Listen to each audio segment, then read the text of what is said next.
All right, good evening, everyone, and welcome to the September 26, 2024 board meeting. I call the meeting to order at 7 p.m. We have our land acknowledgement and anti-racism statement can be found online. Tonight's roll call, we have Stu and Rob too, and No, Rob is on Zoom. Rob is on Zoom. So Rob is on Zoom and Ray is out. Excused absence. Yeah.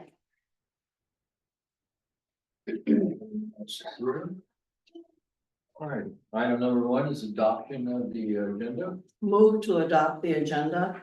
Second. Linda, thank you, Tommy. All in favor? That's unanimous. Great, item number 2, announcements. Do you have any announcements tonight? All right.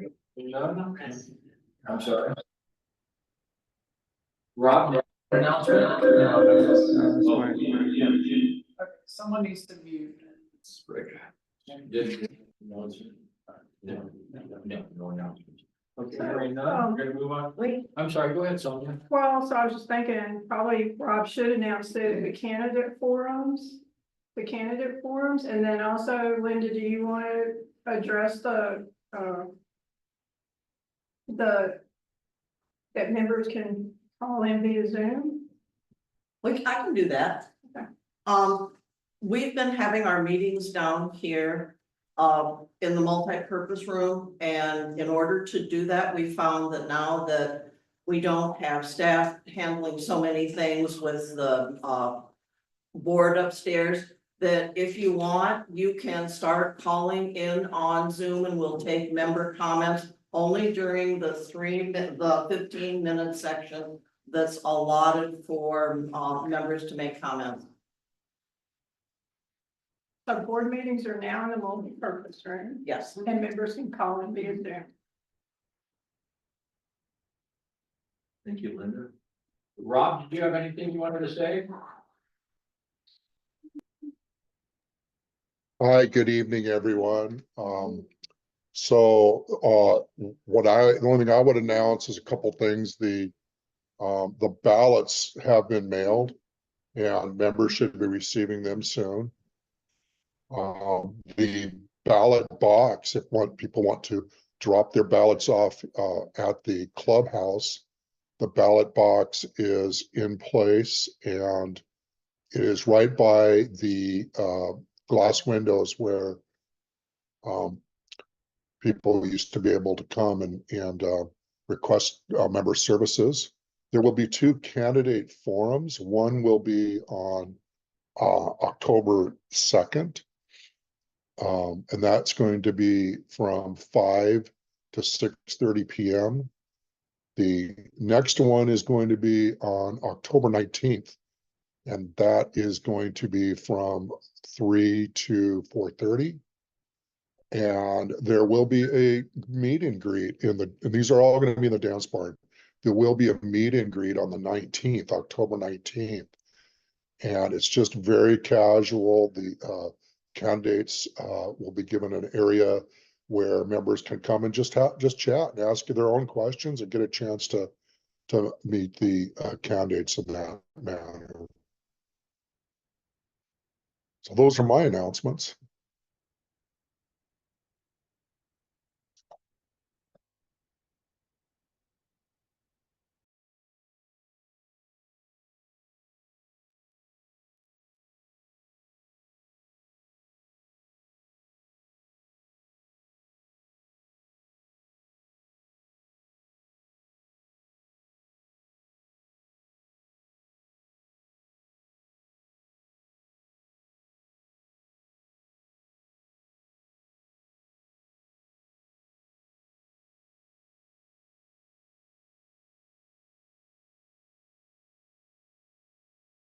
If you don't have the e-blast to refer to, you can just call the front office and we'll tell you how to forward those comments. That number is 360-734-6430. Thank you. Any additional announcements? All right, hearing none, we're gonna move on to item number 3, is property owner comments. We have 15 minutes total, 3 minutes per person. Any property owner comments tonight? And see, I always like listening to you. But you always do. I love. Well, you don't need over 15 minutes, I can come in behind you. Okay, That's why I want you up there now. Well played, I'll say that. Hello, 15 Grandview Lane, Gate 2, Waterman. We have a new opportunity, election is coming, and with this election coming, a new opportunity exists for a new long-range planning committee. Now, as you all know, that committee assembles and submits proposals to the board for their consideration. And we need a functional long-range planning committee. We haven't had one for a while. We need one populated with members who desire to support their community by contributing their energy and their efforts and their ideas. There are options that exist for new revenue streams, which many directors have agreed the association needs new revenue streams.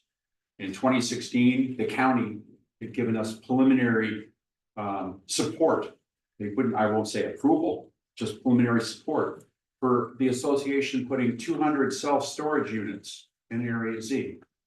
Okay, and as long as they were for Sudden Valley residents, well, there's 3,500 homes here. Populating or filling out 200 self-storage units would not be an issue. There are members of the community who then, as now, have offered to pay for it if they would lease the property from the association. So a zero-sum gain or a net gain in revenue to the association at zero risk. The association, the county also gave preliminary approval for a megawatt storage area for solar power on our airstrip. Well, judging from how many storage spaces we might be able to use for boats, it is very conceivable, judging from what I see in California, raised platforms with cars and parking underneath them. This is now the common status. So we would have power, electricity, which means we would have security and lighting, and we can put boat storage there and also have a megawatt solar power plant. Many options exist, and that one comes with separate funding from other sources. So if we can put together a very good, intelligent, forward-thinking group of people to work on a long-range planning committee that could put strategies in front of the board for their consideration and come back to the board and say, let's work this, I think that we can move ourselves forward. I think the time is going to be at hand shortly. I would suggest to the board, we have an opportunity at hand that we should take advantage of. Thank you. Thank Thank you. you, Mitch. Nancy, how much time did I use? You're too much. Oh, I left you too much time. Okay. Yeah. I mean, I've got something to say. I'm Nancy Allianac, 4 Sandalwood Circle. You know, go ahead, Barbara, I'm just letting bitch know I'm gonna talk to, okay. Okay. Okay. Nancy Allianac, 4 Sandalwood Circle. I was really looking forward to returning to board of directors meetings with Zoom capable member participation. I was very disappointed when in-person multi-purpose room A appeared on tonight's agenda with no Zoom link. As of this morning, no Zoom link had appeared on the e-blast or the board of directors page either. So my disappointment is because the motion to move board monthly meetings to the multi-purpose room until a better sound system comes into use and implements Zoom capable member participation passed unanimously at the September 12th board meeting. The general manager was at the meeting, heard the motion, and commented, "We know it's feasible." Well, I knew it was feasible too when I saw the Zoom capable remote equipment used at the September 5th board meeting. That's why the next morning I called admin to ask why we were not using that remote system for property owner comments. And the answer I got was, it is a directive from the GM because it violates our bylaws. So apparently our bylaws have changed. The GM has reconsidered, and perhaps others had the same thought I did. So why did allowing remote owner comments take so long to happen? The board president has long had the authority to direct the general manager to implement Zoom capable member participation and to buy the necessary equipment. The remote system would probably fall within the GM's approval limit, and the president's authority is in board policy 2017.5, which says no director other than the president shall direct the general manager to initiate any action, project, or study without prior approval of the president or prior board direction. So it really is that simple. But it took this long anyway, but thank you for getting it. Thank you, Nancy. Spencer, can you tell us where they can find the link? It should just be on the board of the director's website. It's a little bit small, but there is a button that says like click here to join the meeting. I saw it earlier today. It should still be there. Yeah, it wasn't there expensive. Thank you. Thank you, Spencer. Hi, Barbara. Hi. Barbara Michelson Harder, 170 Polo Park Drive. So, first of all, so I'm gonna give a little history lesson, but thank you. I want to say thank you all for being on the board because I know it's a lot of work. And I appreciate you wanting to donate your time, because that's what you're doing, you're donating your time. And I appreciate all the people that we're gonna be running, and I appreciate Nancy's gonna be running. My history lesson is maybe we don't quite, I don't know how long everybody's been in Sudden Valley. I don't know how long we've paid attention to what's going on with the board. But I think you've been around a long time, I know. But I think it's important. I mentioned to Keith once that when I moved here in 2019, I came to a general meeting, and what was proposed was projected monthly assessment total that would be, I'm not even sure if it was on top of the HOA dues or in conclude, you know, if it was added to it. But for 2020, it was gonna be $144. For 2021, it was gonna be $204. For 2022, it was gonna be $387. This is per month. Per month. So I think it's important to realize where some of the schism has come, because there's such a wide range of annual income in the valley. You know, it goes from people who are maybe on VA retirement or just Social Security retirement to people who really $387 a month. It's like, okay, so what? But there are a lot of other people that would really put them in the hole. And I think this is possibly, I don't know, because I wasn't here before that, possibly one of the roots of some of the distrust of where is the board going to take us, especially now, since we don't have voting power. That same year, the people voted for the ceiling on how much you could raise the HOA fees, and there was also a ceiling, a percentage on how much assessment could be. And because we had power, we could look at this and go, yeah, no thanks, we don't want that. So now we don't, because of Wakulla, I guess. You know, you have to have 51% of not just the people who vote, but the people who live here, but everybody who owns a home. So we've lost some of our power, and I think that's one of the roots that makes a lot of people are a little wary of where is the board gonna take us? And so I look to you as current board members, and some of you are running again, it's really important to reinstill. Okay, can I finish? my sentence? Go ahead and finish. To reinstill back into the population of Sudden Valley that the board cares about everyone across all the income strata. So thank you. Thanks, Joy. Thank you very much. Appreciate it. Any additional, no, I guess, one other comments. All right, hearing none, we're gonna move on to item number 4, is consent agenda. 4A is the meeting minutes for August 8th, and 4B would be the meeting minutes for August 22, 2024. Motion for approval. I'd like to make a motion to approve the minutes from August 8th, 2024, and the minutes from August 22nd, 2024, as submitted. Second. All in favor? Anyone object? No. Abstain? Thank you. Item number 5, financial report, July financials. Statements from Joel. Thank you, Joel, for being there tonight. Yeah.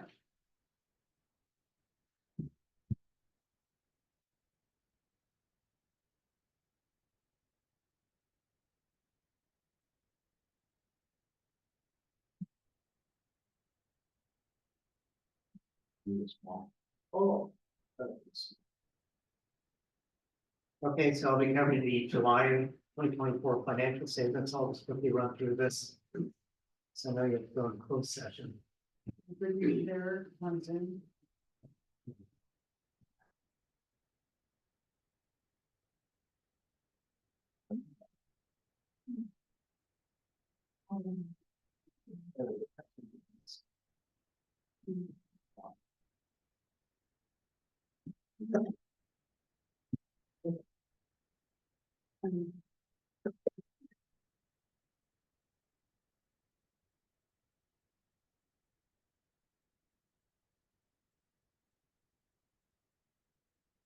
Okay, but everyone can see it now. Welcome here and on Zoom.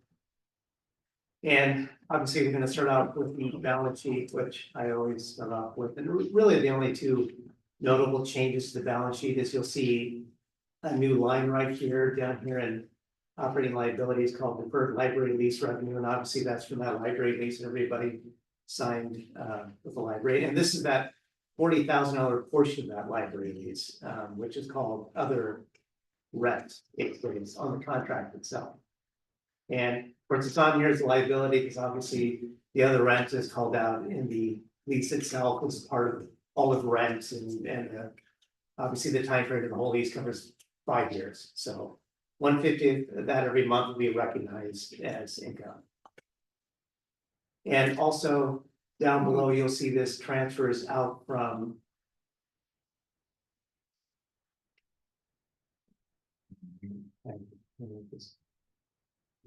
this down in member equity, transfers out from operations capital. Now, it used to say 105,600 because of the marina dock replacement. Now it's up to 145,600. That's the amount that the board also approved to transfer from operations to SER for that amount. And then down below, you'll see transfers into capital from operations. That's also up to 145,600.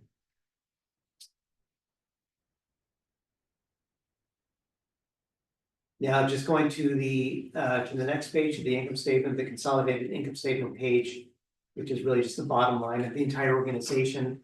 So we'll just skip down to the net income amount right here, 570,375 year to date through July. As opposed to last year at the end of July 2023 was 619,637. So we're within about $50,000 where we were last year at this time, which is great. So last year we also, had some positions that were open like IT and the chief of staff, I believe, that hired later on, possibly Joanne, 2023.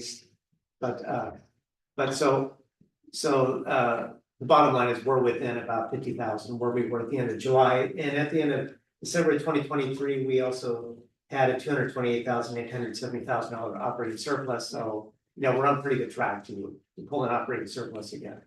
Now, the collection rate, we're budgeted for a 95% collection rate. You can see we're at 97.5% collection rate for the end of July of 2024. I've already calculated collection rate for August 2024 year to date, and so we're at 97.54%, as opposed to last year at the end of August 2023, we were at 97.6%. So we're like right in the ballpark of where we were last year. So collection rate is really good. And I said this before, I'll just quickly say it again. So for obviously, since we budgeted 95% for every 1%, we're over that, meaning if we're at 96%, then we get an additional 26,688 that'll show up into operating income, additional 13,520 for SURF, close to 14,000 for roads, and just around $250 for mailboxes. Joe, are you looking at any pushback on that collection rate at all? You No. still think you're right there? Yeah, yeah. Okay. So the collection rate is literally, it's pretty close to where it was last year this time. And of course, our collection rate is great for this organization. Mhm. Now you'll see here that net income, this is what I just highlighted here is the operations better or worse than budget. We're better than budget by 206,438. Last year, we were marked as better than budget by 382,000, but as I said, the operating income is within about 50,000. So really what you're seeing is just more of a fine tuning of that budget spread from month to month for this year.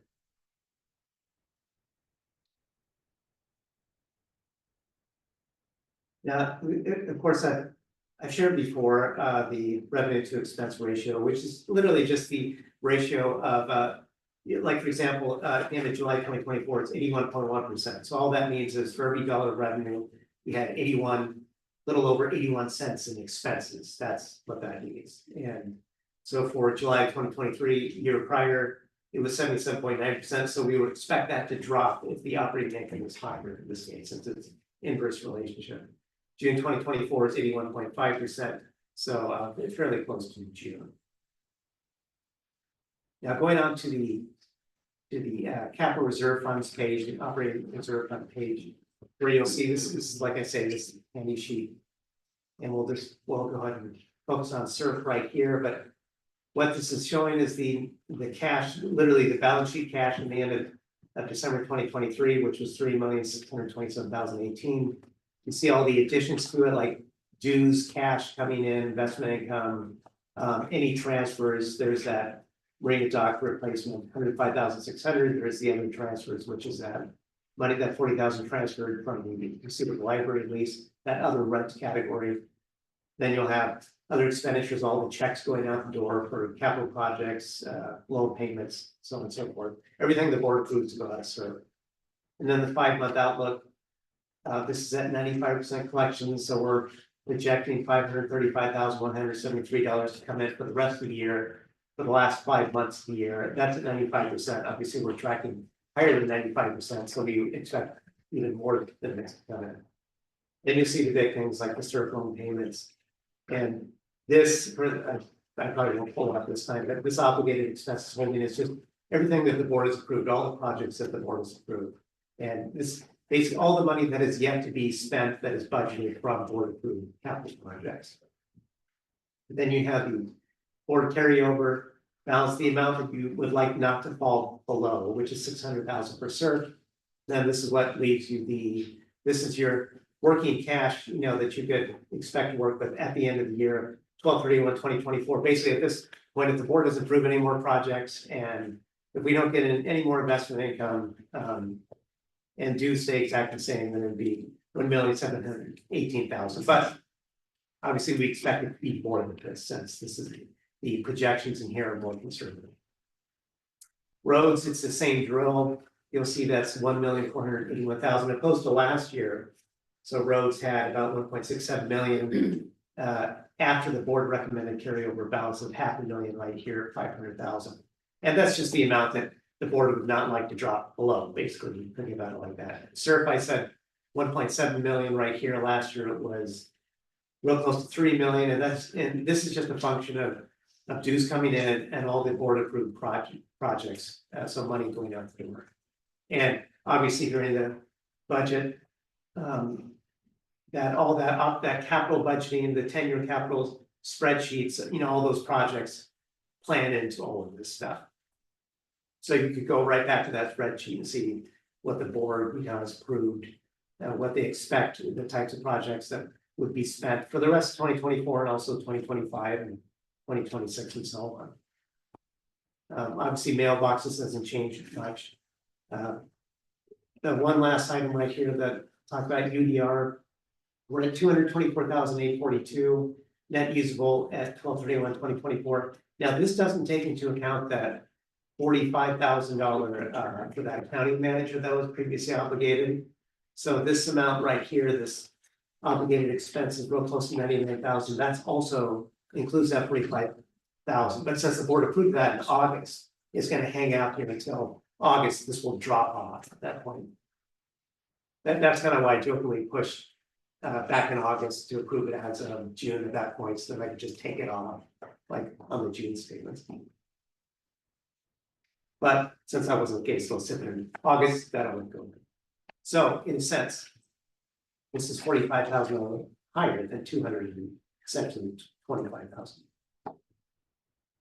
Now we'll go to the next couple of pages. We're going to skip this page. This is the current. This is just showing you the operating income for such this every month, but this is breaking it down now by department.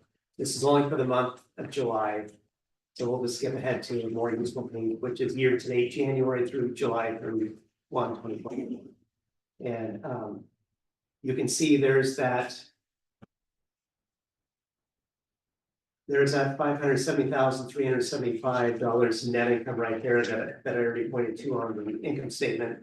But up above, this is just how each department contributed to that number.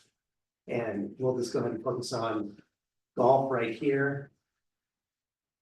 Got this highlighted. So you can see actual revenue for golf year to date through July, 115,704. Year to date through July 2023, it was 931,636. So it's about $16,000 less than in July at the end of year to date, July 2023, but it's still really right in the ballpark. And last year was the best year that golf has had historically yet. Anyways, also keep that in mind.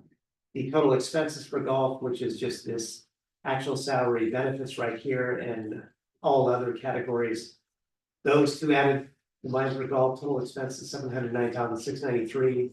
Last year at the end of July 2023 is $671,042. So the expenses are up by about $38,211, but obviously we expect that would increase in salary raises according to the union, CBA, and just rising prices, so on and so forth. So bottom line for golf, year to date through July, they have operating income of $206,011 at the end of July 2023 is $260,154. Now for Marina, go ahead and highlight Marina too.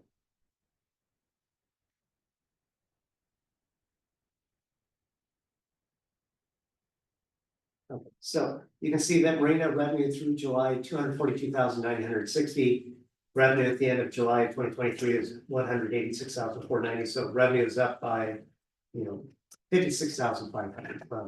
And obviously that's because of the increase in the Marina fee, which is really what's doing that, or feeding into that. Net income for Marina, 232,767 at the end of July 2023 is 178,496. And obviously that's also because of the increase in the Marina fee. One last thing that I'll point out here, for the heck of it, since we've talked about that library lease and how I said that we recognize the month at a time, 150th of that 40,000 month at a time. If you're wondering where that will show up on the income statement. Here it is right there. So I put this purposely down to the UDR category.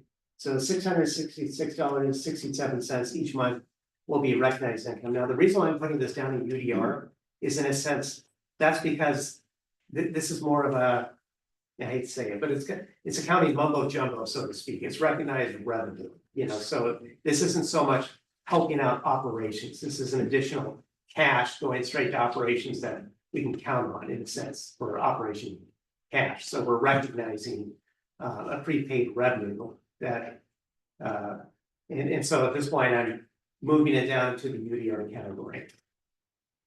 And plus also, we also moved 40,000 out of operations anyways in the SERP, you know, when we got that money in.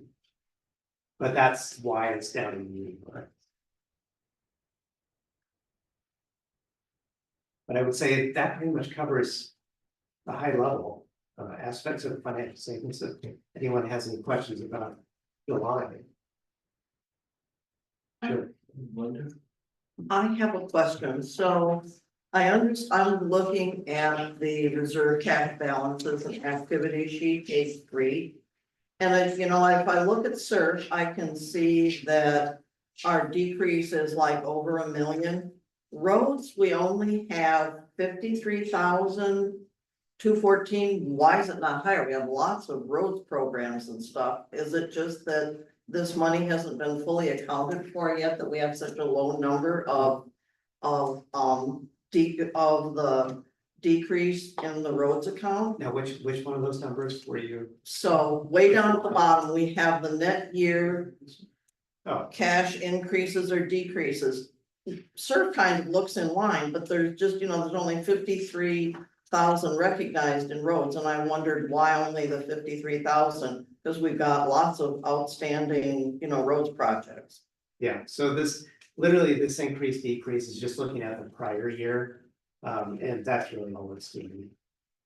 It's just the net current year cash increase. Yeah, it's just so often, I'm kind of like, Yeah. wait a minute, we have lots of really big projects. Yeah, and plus also that, like the timing of like the checks, when it's going to cut like the actual cash going out the door versus like obligated type funds as well. Gotcha, okay, that explains that. I think that's the only thing I have a question about. So this thing, I have one more. The whole thing with the library, that money that they're giving us, you said that's gonna go into UDR. Is that gonna show up then under UDR in our accounting? Yes, so on the actual income statement itself, so now I'm going back to that second page that right after the balance sheet.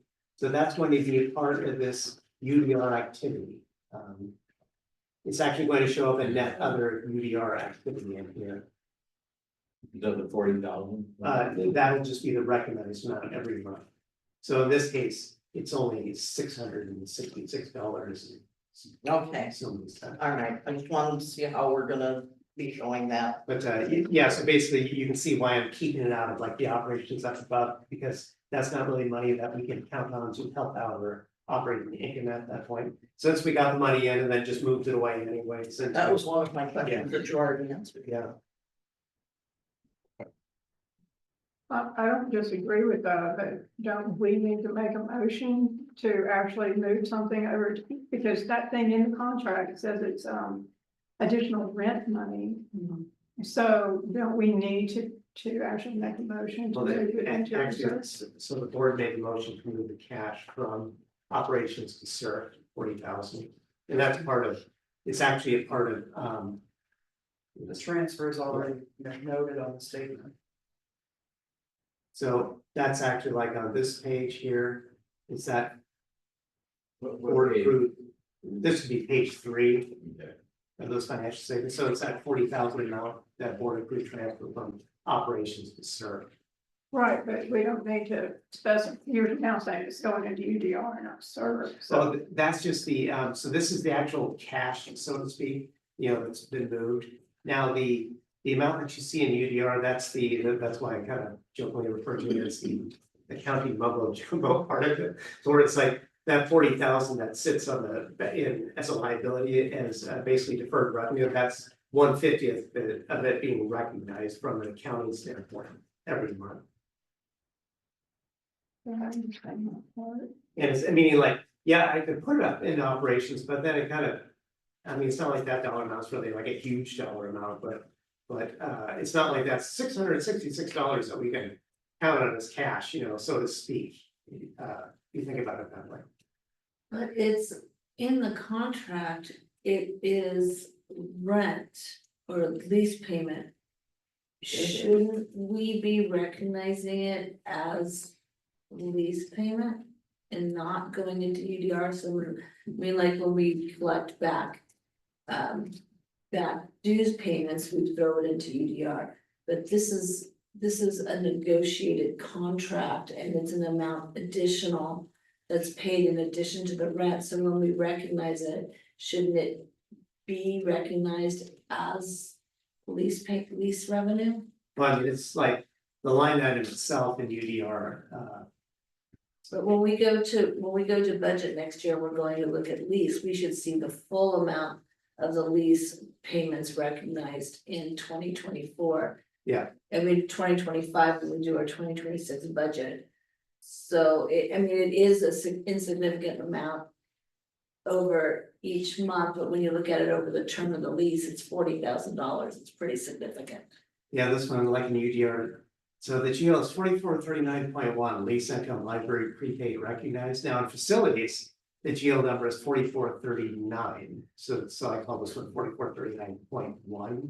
But then if we go back into the facilities, see this is where this one actually.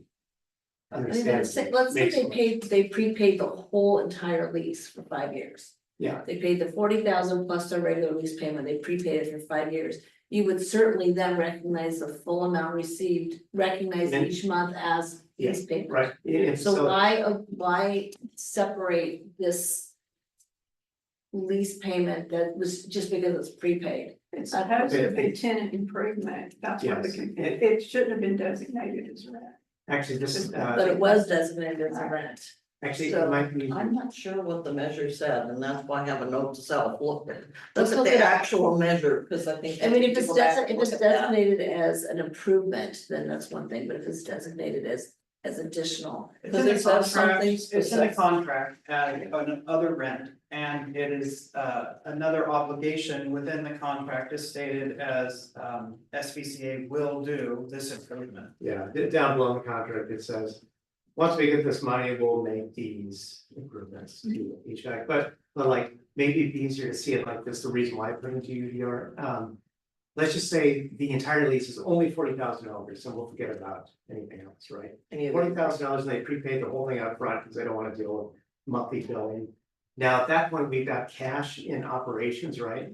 So that part, so in operations, we have this pool of cash, so to speak, it's liability, it's deferred revenue, but each month we get to unlock that $666. Now, at that point, I just stick it all into facilities, it's like, that's usable money, so to speak, for operations. But in this case, since we already transferred it all away to SURF, it's like, a couple things I could do is I could account for the income at SURF, which is kind of a little weird, or I could just account for that portion of UDR. It's just basically recognizing, maybe that's a poor choice of words since I'm recognizing the income, but I'm recognizing that it's not usable cash really to operations per se, because the fact that we've already moved it right away to SURF. You can think about it like that. So, or another thing is I could recognize it as SURF. But this is just the income portion of it, but the cash itself is already got from operations to SURF. The reasoning behind making the cash transfer from operations to SURF is because the expense occurred in this calendar year in SURF. So as the cash becomes available it's inappropriate to put it back in operations, as Joel has noted a couple of times now, and UDR was a resolution of a bit of an accounting awkwardness. Yeah. I contemplated making it show up on SURF, but I can still do that. I could change it to do that, but literally it's just to recognize, let's assume the library lease is 100,000, just to make it easier to see. It's 100,000 and they prepaid the whole thing immediately. And then we decided ourselves, well, let's just move all that money and stick it into SURF to add on to the Welcome Center, whatever, So like in this situation, you see like how I'm kind of hesitating to have that being recognized in operations, because that's not really money that defrays anything that helps us in operations at that point. The money's already been kind of moved away into SURF. Does that make sense? Unfortunately, it's kind of a confusing.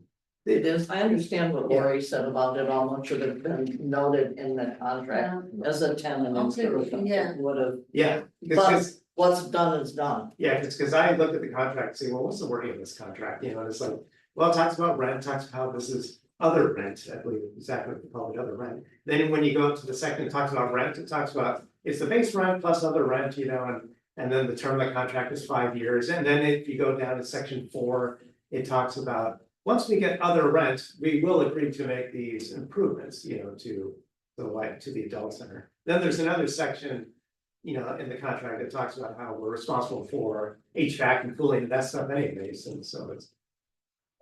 But this is one of these situations to where it's like, I can already see ahead to where it's like, oh, this one's gonna be confusing, no matter which way I dice this one. Yeah, so the contract was written by Richard Davis.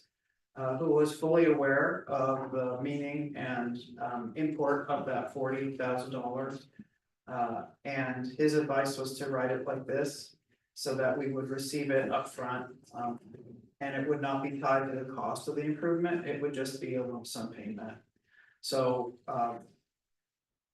yes, the contract could have been written differently, it was his advice to write it in the way it was written. It was approved and that's the contract, so that's how we're handling it. I don't think that's the issue. I think it's how it's showing up. Because UDR has a specific definition, right? This doesn't meet the definition of UDR. You're just placing, you need Well, I a know. place to put that money. UDR into- sometimes, like for example, like in our vacation liability or the vacation. Let me find the actual line item.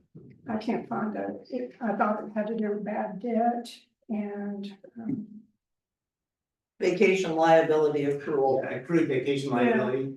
This is kind of a temporary placeholder as well. So it's like when a department, let's just say department, let's say county had $1,000 of vacation expense, liability expense. People earn $1,000 of vacation leave, but they haven't used it yet. So it'll temporarily be parked right here in UDRs, $1,000 vacation liability. Now, when people use it, so let's just say the very next month, everyone in the county, all they did is they used their vacation, that's the only expense, $1,000 of vacation expense. Then we swap it out of UDR and then move that expense to the actual county department, but I shouldn't even have brought up that example because that probably. It's confusing, but the point is that there's precedent for using UDR to handle changes. I could put it down and serve if that makes people feel better. I can do that as well, actually. That's a simple thing to do. I would be concerned of what's Larson Gross gonna come back. Is there? Oh, That's the They're question. not gonna care if you want to why, because when the financial statements are done from the audited financial statement standpoint, all of this becomes. Right, you're just using it as a placeholder, but when they see it, it's not gonna show that. When they see it, they don't even care if an expense is UDR, so to speak, or even.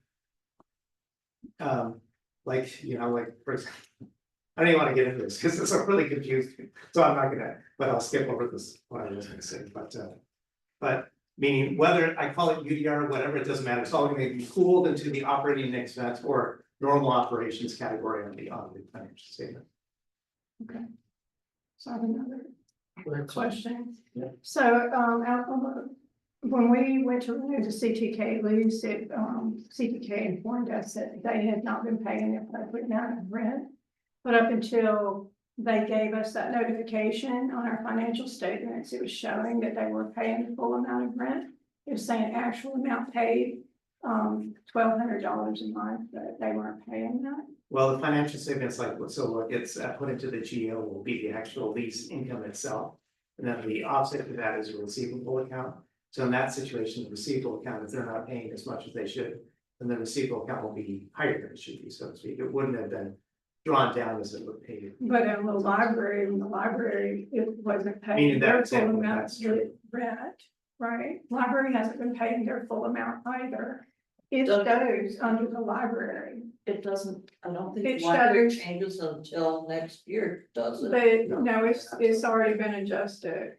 And, but it shows that they were paying under the amount. And up until June, I guess it was June, that's when I got corrected.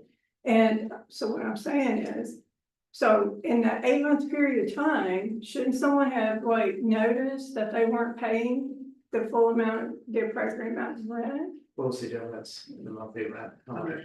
$100, yeah. I mean, so another thing too is like things like that do get noticed, you know? And then it just depends on, and this applies to other line items too, so it depends on how big the difference is. And then once, So it's like things start to kind of get marked as a watch item, so to speak, you know, and then handled once it kind of gets to a certain point or when it rises to the level of importance. But to your point, yes, there are definitely times throughout the year where I myself, you know, talk to Dave and say, hey, you know, they're not. This, and I believe CTK was one, and the library, I know was another one, where it's like they're not getting billed exactly as much as they should have. And then there'll be a rebill to catch them up. But yes, that does happen throughout the year. So that should take place like at the beginning of the year in January. Davey or whoever makes up their invoices should know that this is the, you know, this is the amount that should be charged for rent. And then the utilities are always, that depends upon what they are. But that should be a note for like, especially for the church lease and the library lease, that those amounts are changing. Yeah, And then it's just- and once in a while that can happen when it flips to a new year, and then. You know, like someone's on autopilot, so to speak, and then they're sending out the billings, and then that gets noticed and then followed up on. Good, go ahead. So how does CTK pay their payments? Do they pay monthly? Yeah. Do they pay by check? I believe they pay by check, I would have to ask Dave. And when they receive, when we receive, sure they do. who receives the checks? So the check would come in and be received by the front counter, which would then get processed into the daily batch and go back to Davey and then. And no, so for several months, nobody noticed that their check was coming in $100 less. Oh, I mean, that can happen, trust me, like, that can happen.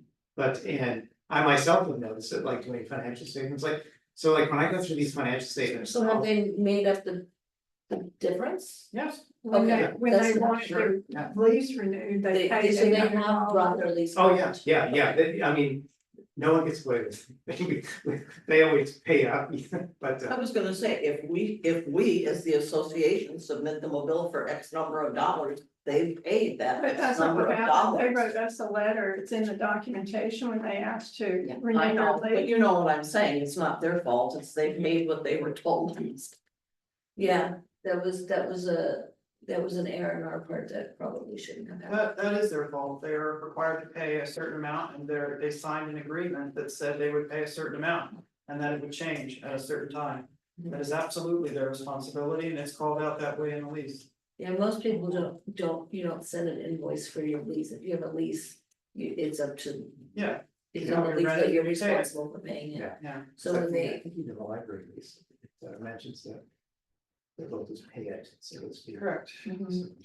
Yeah. I didn't know if it was like an auto debit or they actually. No, checked let's what see, they I did. did, We still have the responsibility though to make sure that they actually do. Cause we ran into this before with the restaurant too, where they weren't paying them, they were supposed to. It's an ongoing issue, like that can happen. we have issues with people that are renting like, you know, rental spaces and stuff like that. And then they don't pay for months and they, you know, leave their stuff in there. Just as if a member wasn't paying their dues or was paying Yeah. short on their dues, we would notify them that they're short on their dues and if one of our leases payments are coming in short. I would hope that we would have some procedures in place to recognize that and to notify them. Sure. So Joel, could you go to the page that shows the marina income for this year, please?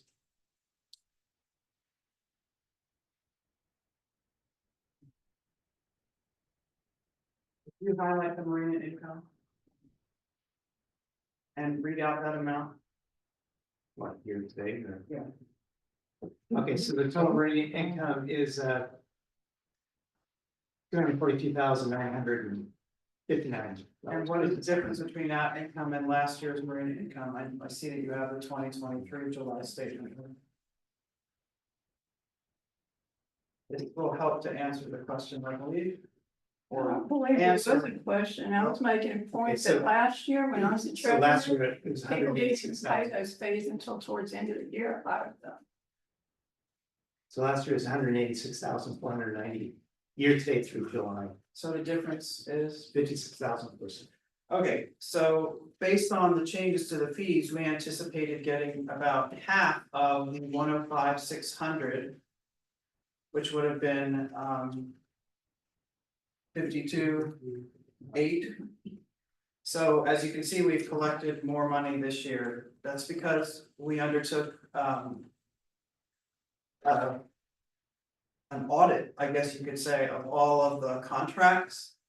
And instead of pre-billing, which had been the practice of the association in the past, we only accepted funding or payment from the marina renewers when all of the paperwork had been turned in and we had resolved their account. So that those additional funds that we collected this year, some people had not paid for last year and we collected some additional revenue. And then some people, well, we also filled all of the spots in, more of the spots in the dry slips than we did last year. So,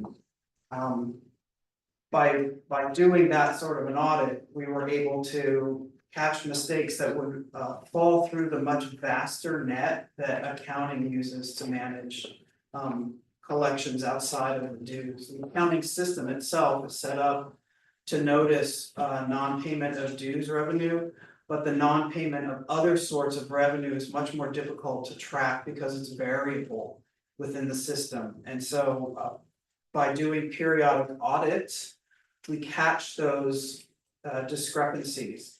But what you have to know about the system is that it's set up primarily to capture dues, which are the same for all developed lots and all undeveloped lots, right? So these variable payments get caught up at different intervals when staff can focus on a particular account receivable, basically, and correct it. And so it would not be unexpected to see that we didn't audit the rent every single month for the library or for the the CTK lease, but instead we would do that periodically throughout the year and true it up. So that's why I brought up this example. Thank you. And I mean, like Marina, that stuff, obviously they have all their accounts too. If anyone falls behind, they get billing statements and late notices, just like dues. Yeah. Yeah. All right, moving on, then move on to item number 6, continuing business, the resubmission of the amended board policies. Linda? Yeah, this is me. So this is an approval request memo. At the August 22nd, 2024 board meeting, the listed policies were presented for review and approval. 2 of the policies below had suggested revisions suggested by the board. Rather than submit each one separately, they are being submitted for final approval as a set. In the board packet, you will find copies of each of the policies with the recommended amended changes. There were only 2 that actually had any, they're small changes, but they are there, they are in red. And the one is, and then another one is to be rescinded. And the other one that there is just, there was no change to it. And then there was another one for discrimination and harassment. I didn't change anything. If I'm not mistaken, that was done by our attorney. There's one for the board and there's another one that's just for volunteers. We only dealt with this one at this time because they were grouped together under board policies. So I'd like to make a motion to move that the SBTA Board of Directors approve the board policies with recommended changes and rescind the one policy that has been recently updated to reflect changes in the state law. Second, you go ahead and second it. No, I've got time. Discussion? I just have one thing, and it has to do with the one, dang it, I closed it up, policy about, like GM Towers. There's a line in there that talks about that the GM is, sorry, it gives the GM, it's executive and administrative powers. It's the paragraph, the second In to what last policy? paragraph. What policy? And the policy is called board member and committee chair involvement in association management. So Okay, that paragraph goes, okay, administrative and managerial powers may only be exercised by those persons, right, to whom such are delegated by the board, okay. But then it goes, the principal delegee of SBCA executive and administrative powers is the general manager.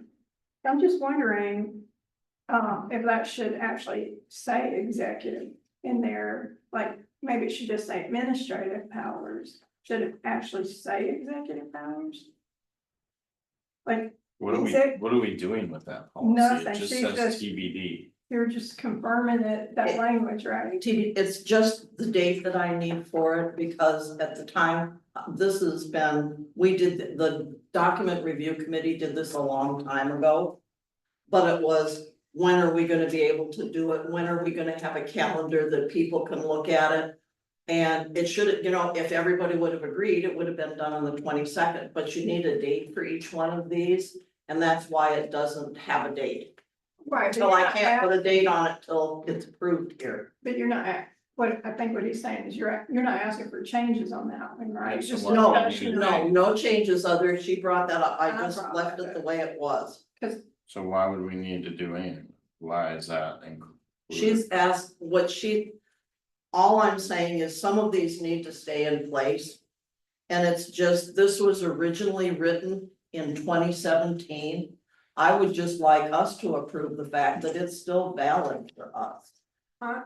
You know what I'm saying? It's just, they're so old that if you look at some of them, it's scary what they look like. So I'm fine with it if we move that language about executive power, because executive power rests with the board, primarily board president, but the executive committee. That's a different kind of power than administrative power. That gives you power to sign things and all kinds of stuff. Right now, it requires a vote of the board.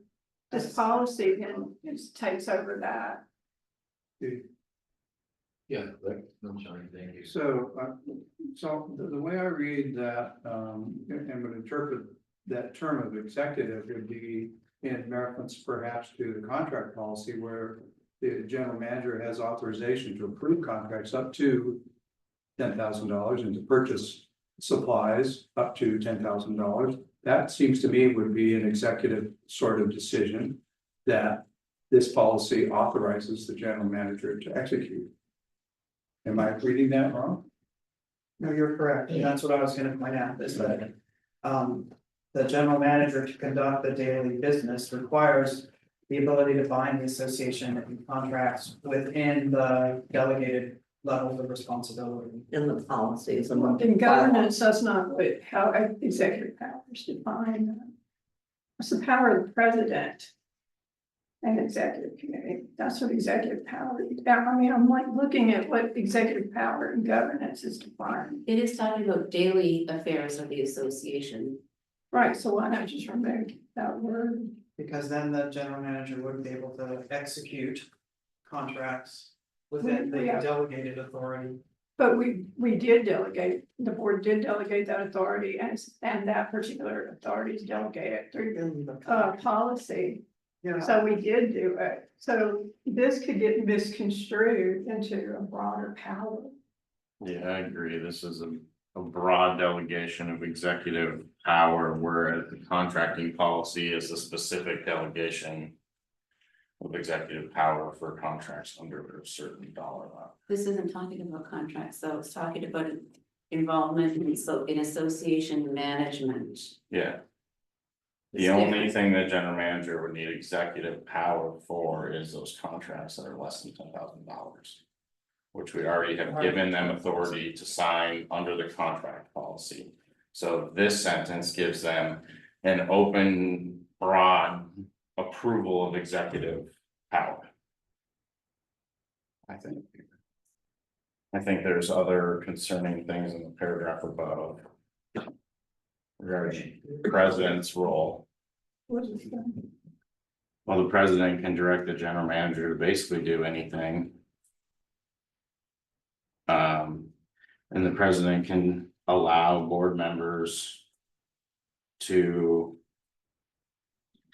to basically go around the general manager, go to staff. Is kind of the way I read. No, it just needs. It says it says no director other than the president shall direct the general manager to initiate any action, project or study without prior approval of the president or prior board direction. Individual directors and committee chairs may not intervene in staff decision-making or in the development of staff recommendations, scheduling of staff work and execution of SBCA priorities without prior approval of the board president or board as a whole, with notice thereof being promptly provided to the general manager. It's just saying, for a while, before you were on the board, we used to have chairs of committees come into the administrative office and direct staff to do something when they were working on something else and say, I need this, I need that. And this is to stop that, that if you need that so badly, then go talk to the board president. But Or- you're not listening to what I'm Okay. saying. I'm saying the board through this paragraph, the board president is given the authority to go around the general manager to allow committee members to intervene with staff day-to-day activities. It's not how I read Oh, it. with, No, I see what It you're does, saying. it says without prior approval of the board president or the board as a whole. It should just say the board. In both of those, I don't know that the president's role should be called out in any of this, like. No director shall direct the general manager to initiate any action, project or study without prior approval of the board. Individual directors and committee chairs shall not intervene into staff decision making or the development of staff recommendations, scheduling of staff work and execution of SBCA priorities without prior approval of the board. So now we're looking With at, notice thereof being promptly provided to the general manager. Right, under the policy. so basically what you're saying, AJ, is that no director and what you want out is other than the president removed. No director shall direct. That's what you're saying you want taken out of that. This policy has essentially given the president the authority of the board. But that's what I'm saying. If you take out that They those- shouldn't have that. If you take that out though, then you're fine with the policy the way it is. And take out the. And the executive thing. We call the question. Well, no, we're Well, in no, because discussion. I You can't end We're discussion. gonna end discussion Well, on important but we haven't policies. actually discussed it back and forth. Everybody gets two chances. You saw it last time. We agreed that this would, we were good with it the last time, and now we're going back and forth yet again, and I think that we should call the question. We didn't go back and forth on Well, this. you're Talking about this at all. supposed to have. AJ or Sonia, can you make a motion I that also, you want to, whatever you want or need to change then? well, I also have another suggestion. I don't think our motion. That was stated to start this discussion. I think our motion needs to include our policy numbers that we're dealing with and what we're actually doing with them. I don't think when it comes to setting policies, we should do a motion that references like. The agenda packet. Well, it's still gonna reference the agenda packet with the written policy, but I think we should like state we're approving policy number. Or we're updating policy 205.01 to be this policy now. But, because the policy is not numbered even. If you look at the request, it has all the policy numbers there. It just says 2024. No, I'm saying, I think he's just saying verbally in the motion, we need to reference which The policy. document doesn't have the policy on It's in the book, Tim. it. No, the new policy number just says 2024. that's because we don't know when you're gonna approve it. I can't give it. The board, what happens is where this says 2005.1, that means it was the first policy of 2005 that was approved. I understand. I know, but that's why I'm saying, and until I have these approved, I can't give them a real number. I disagree. Can we make I'm a just motion like- that with the current policy It's numbers pretty easy to number to them. be updated? With the SBCA board of directors approve the board policies with recommended changes and rescind the one policy that has been recently updated to reflect changes of the state law. This references policy numbers that are currently in place of 2005.01, 2010.08, 2017.03, 2017.05, and 2018.04 numbers to be updated after approval. That cover it? So you amended the motion. I did. Yes. Thank you, Tony. And then, Sonia, so I'd like to, I guess, amend the motion to, or make a new motion. I don't know how we want to do it then, because this needs to be on this policy, right, that we're talking about. Policy 2017.5. I move that the policy be approved with the following changes. Under policy where it says no director other than the president shall direct the general manager to initiate, okay, so remove without prior approval of the president. What?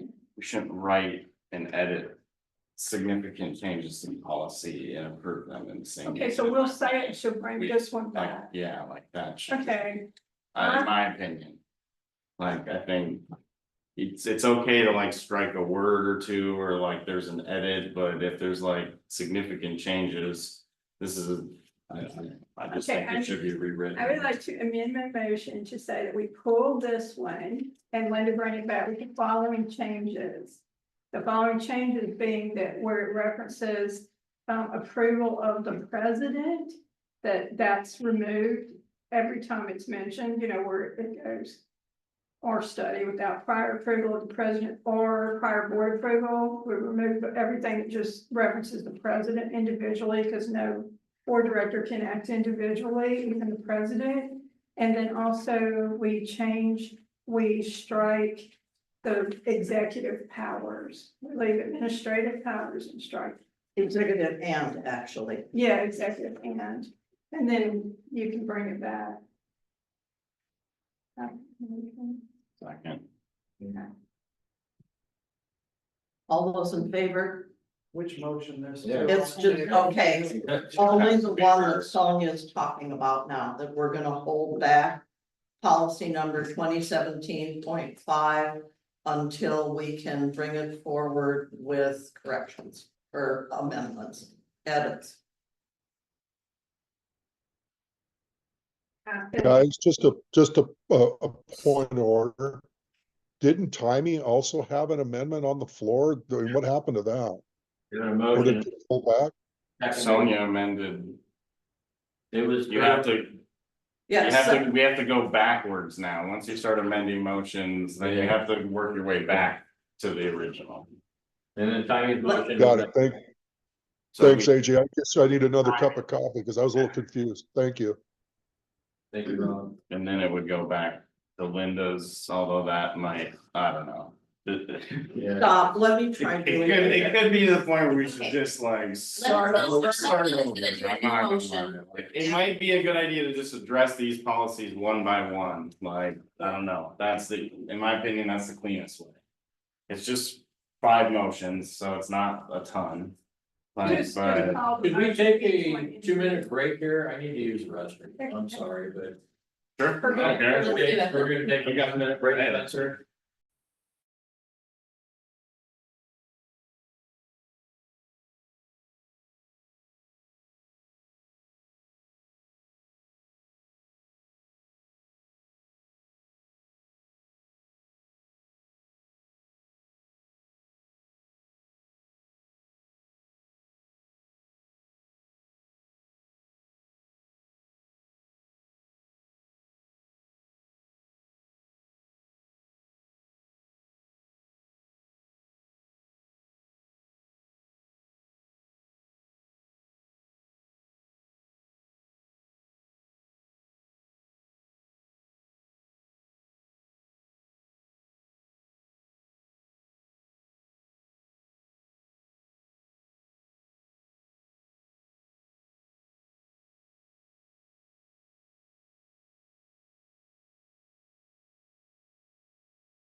I don't know. And the policy can't supersede our bylaws either.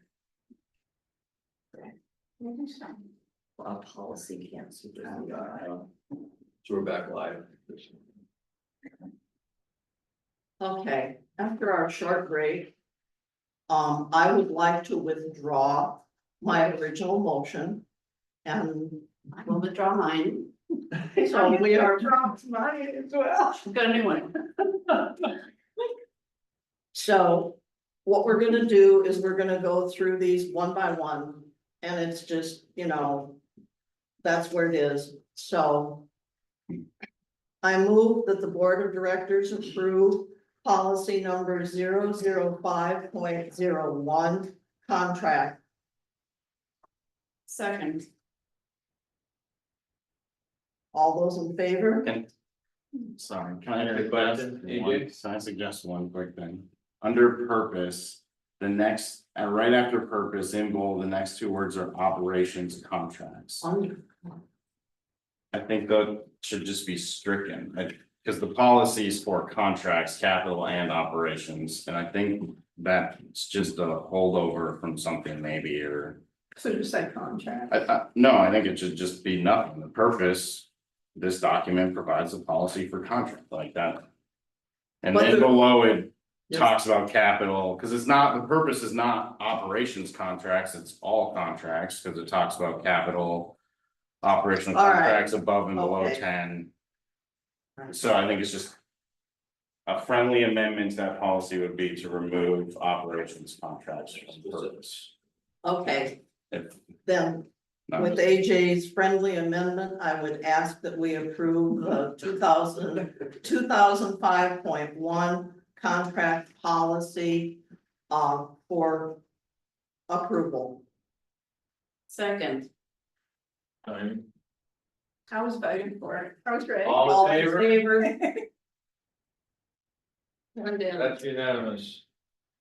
Next, I would move that the board of directors approve policy numbers 1010.08 board orientation. Second. All in favor? Unanimous.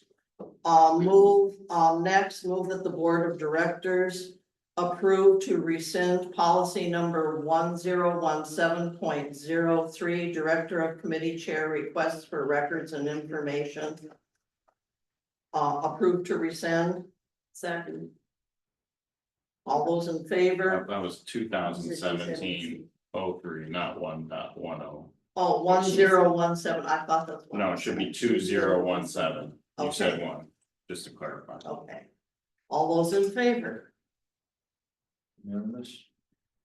Move that the board of directors approve the following policy. Bring back.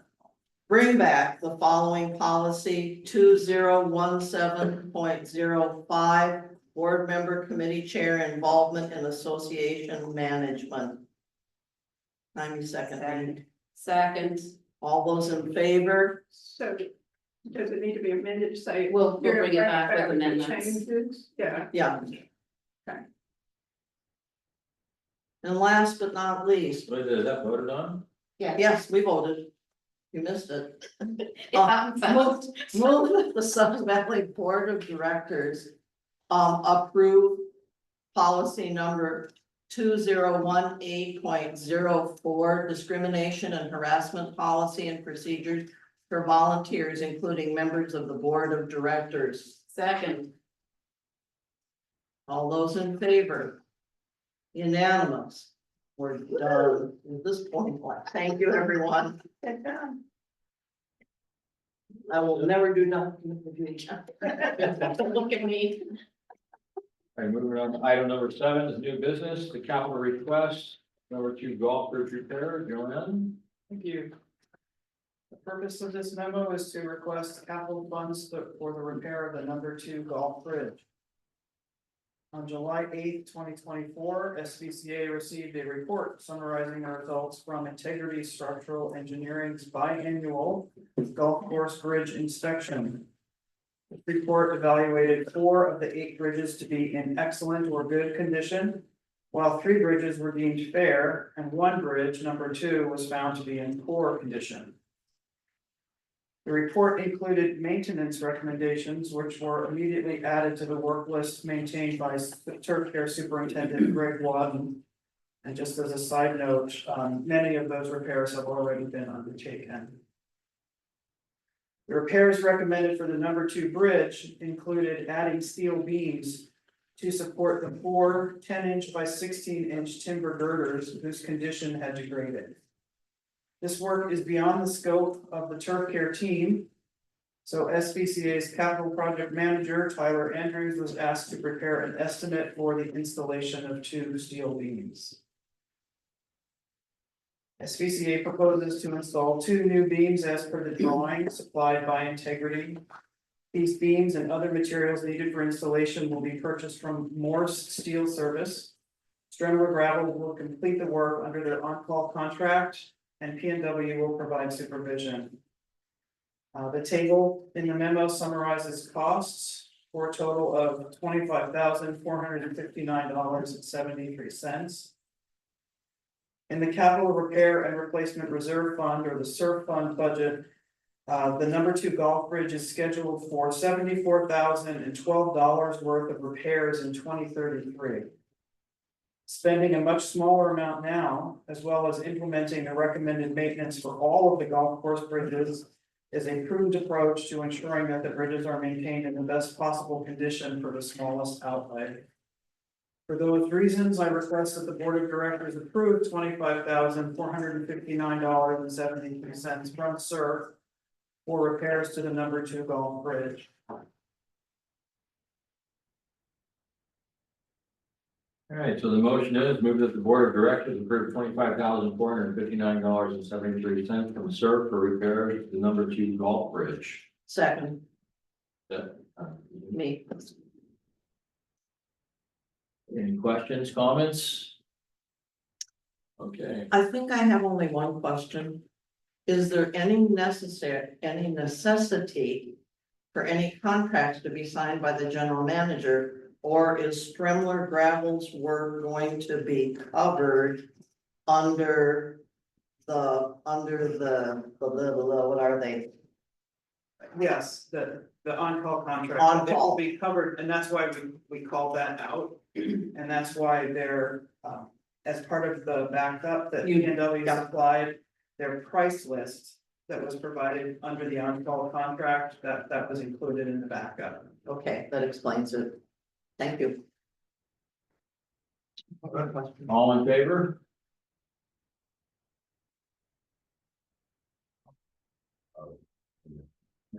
All right, that's unanimous.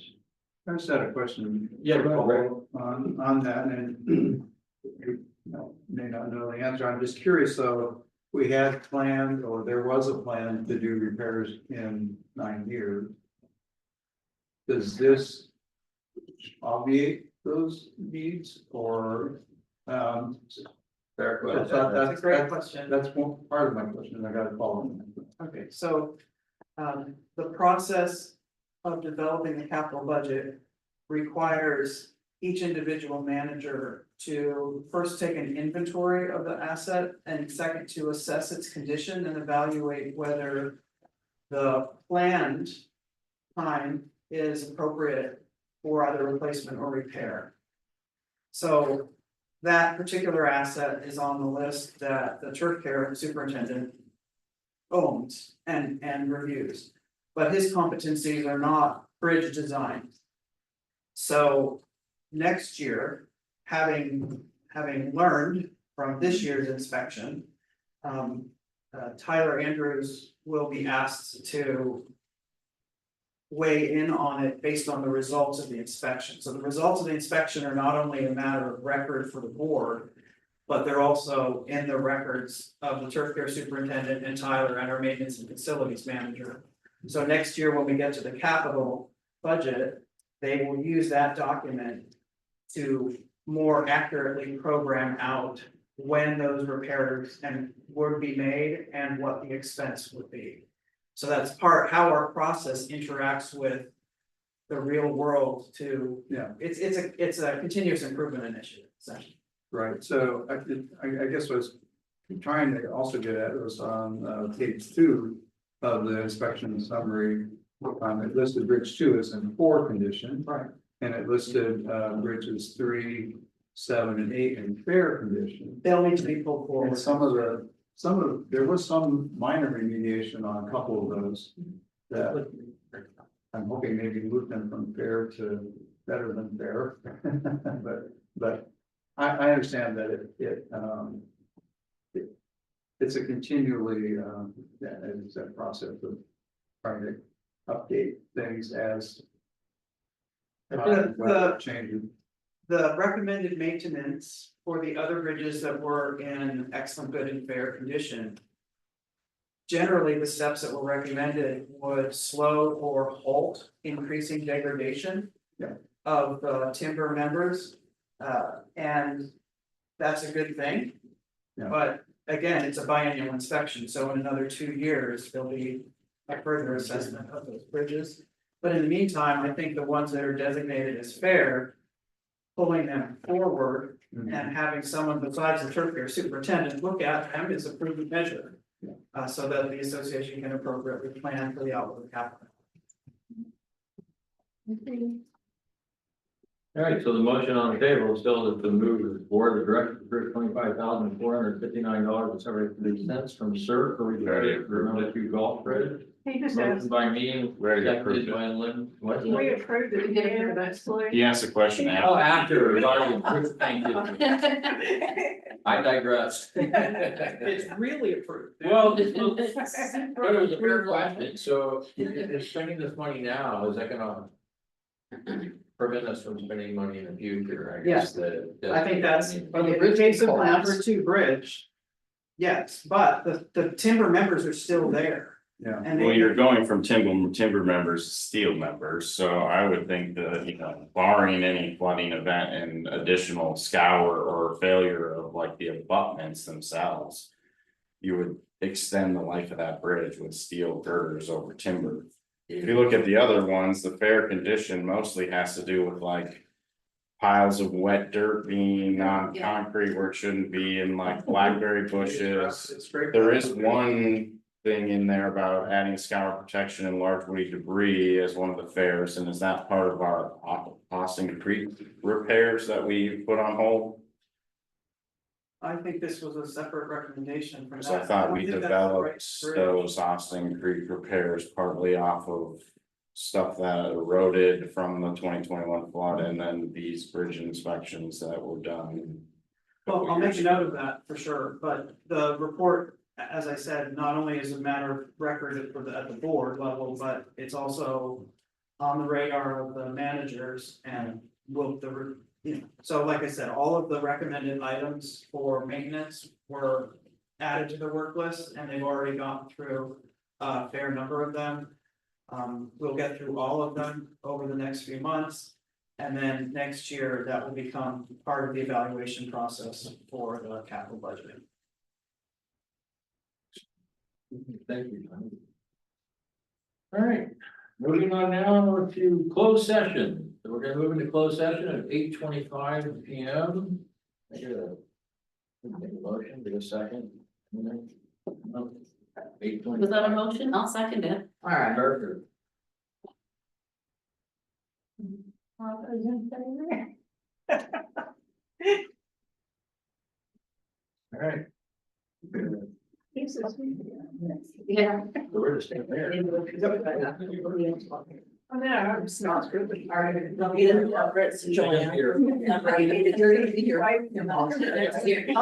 to them, see if anybody else wants any. AJ, you don't want What if I said there, if anybody wants any? Pass this now, see if anybody wants any. I swear it's not poison, you saw me eat it.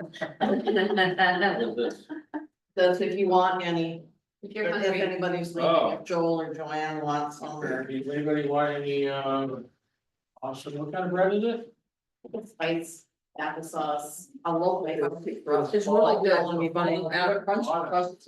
On bread. So there's your whiteboard. I got it. Oh, right there. Do we have a marker or are we just? Yeah, they're there.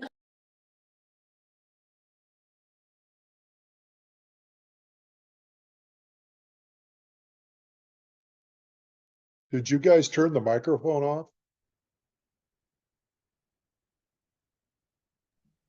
Yes. Did you guys turn the microphone off? I did for a minute. We're gonna have to for, so it's not broadcast though. Yeah, we're in closed sessions. They're gonna have to. Were we still in open session?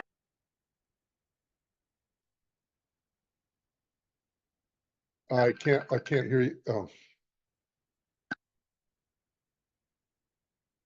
Hi, Timey. Hey, I thought maybe I'd let you come in. Okay, thank you.